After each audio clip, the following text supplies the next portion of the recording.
Boleh menjadikan dia asbab untuk ke syurga, boleh menjadikan dia asbab untuk ke neraka. Bayangkan betapa buruknya rupa dan perilaku ketika marah. Ni saya paling syok, walaupun dia ringan, syok pula. Senyum-senyum, saya suka bacakan. Bang, dalam kitab ni kan dia ada tulis, bayangkan betapa buruknya rupa dan perilaku ketika marah. Rasanya hampir semua rumah, hampir semua bilik ada cermin yang besar untuk kita tengok muka kita. Orang perempuan lagi lah tak boleh dipisahkan dengan cermin. Nak keluar kereta pun jap bang. Kan nak tengok tudung oning okey ke tak okey macam tu kan. Tapi kita tengah marah kat suami sebelah. Contoh, tengok dulu muka, jangan tengok oning dulu. Tengok muka, lawa ke tak lawa tengah marah tu.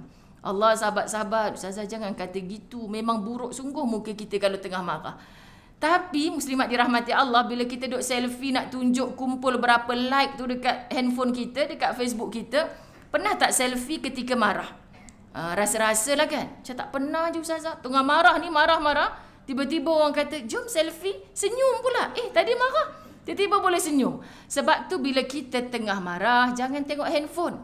Kita tengah marah, sekali tengok handphone, tengok suami dia boleh bawa pergi holiday. Dah boleh rentah negeri. Laki aku ada, tak ada. Jangan tengok handphone saat marah. Nanti yang lalu tu semua cerita bahagia orang. Padahal orang tu berbahagia depan handphone je. Tengah orang nak ambil gambar tu senyum. Rupanya tadi kena marah dengan suami juga, sahabat-sahabat dirahmati Allah. Sebab tu benda ni, kita duk kata, ustazah, COVID ni agenda Yahudi, Israel segala. Saya tak tahu, saya bukan Israel tu, saya tak tahu. Tapi sahabat-sahabat dirahmati Allah, yang lebih Yahudi tu kadang-kadang kita tak rasa pun. Siapa? Dalam diri kita sendiri. Minta maaf sebut. Sebab benda tu dah ada dah dekat tangan kita.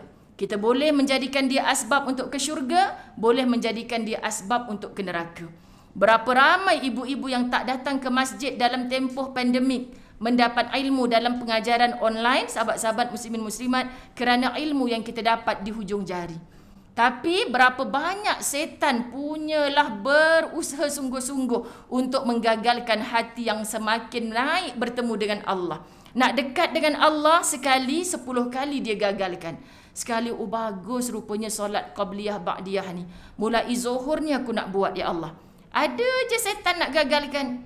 Bacalah dulu WhatsApp ni. Bila dah baca WhatsApp, ya Allah, anak Timah aksiden rupanya. Kan kita pun aksiden, telefon dia dulu. Dia tak jawab lah, si Timah tak jawab, anak dah aksiden. Kita pun telefon Minah lah, semua kita telefon. Kau rasa anak nombor berapa aksiden tu? Dilarakan kita dengan banyak benda.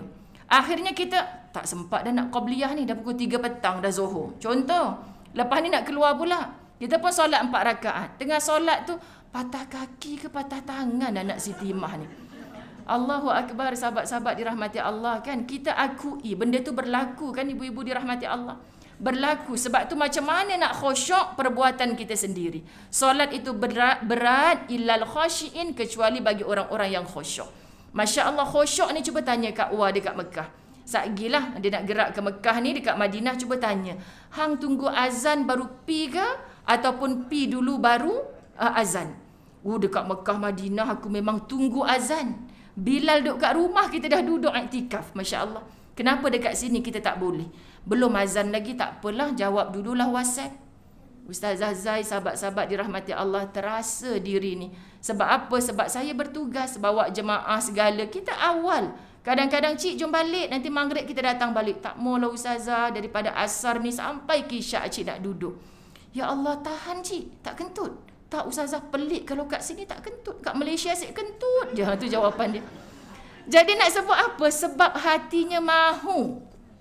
Kita duk kata sebab bumi barakah ustazah, sebab suara imam sedap.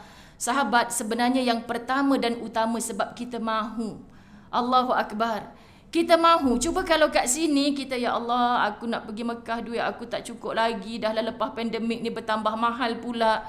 Tolong ya Allah, aku teringin nak pergi. Mulakan di sini. Macam mana? Di sini pun ada rumah-rumah Allah, tapi kita tak kunjungi. Di sini pun ada peluang untuk solat di awal waktu, tapi kita tak mulakan. Sebab tu saya seru orang yang nak sangat, tolonglah saya buat kursus-kursus umrah tu. Saya tanya, siapa yang bakal terbang 11 Disember? Sikit je angkat tangan.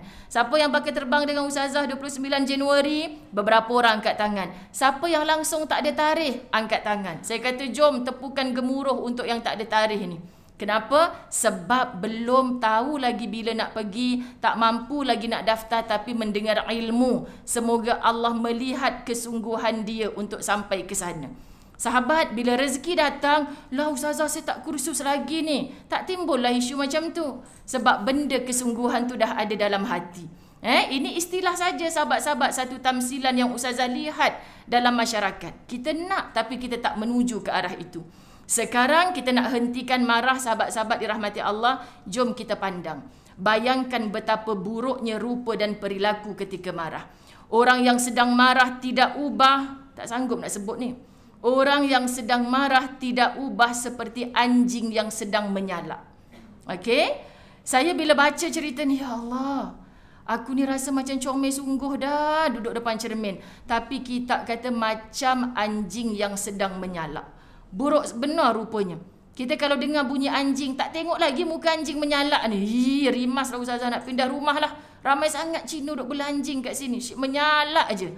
Sebenarnya kita yang suka marah-marah tak ubah seperti anjing yang sedang menyalak. Allahu Akbar sahabat-sahabat. Gigi dan bibirnya berketap. Suaranya menderam. Matanya merah dan telinganya kembang. Cuba tengok agak-agak. Macam pernah ke telinga aku kembang ni? Sekejap kita tengok cermin, okey? Wajahnya sangat buruk. Jika orang yang marah dapat melihat wajahnya sendiri ketika marah, dia akan merasa malu. Faham? Sahabat-sahabat muslimin muslimat dirahmati Allah. Sebab apa kita macam tak tahu malu? Sebab kita tak pernah tengok muka kita kat cermin saat kita marah. Kita tengok muka kita kat cermin saat kita macam perasan dah pakai produk tu beribu-ribu habis. Hilang kan bang jeragat? Hilang kan? Suami tak jawab pun. Kita tengok rasa hilang sungguh dan masa tu kita tengok. Masa muka kita tengah marah kita tak tengok kat cermin. Sahabat-sahabat muslimin muslimat, kalau kita tak nak beristighfar, tak nak berta'awuz, cuba pandangkan wajah. Kan susahnya nak senyum. Kenapa susah sangat nak senyum? Sebab sedang marah.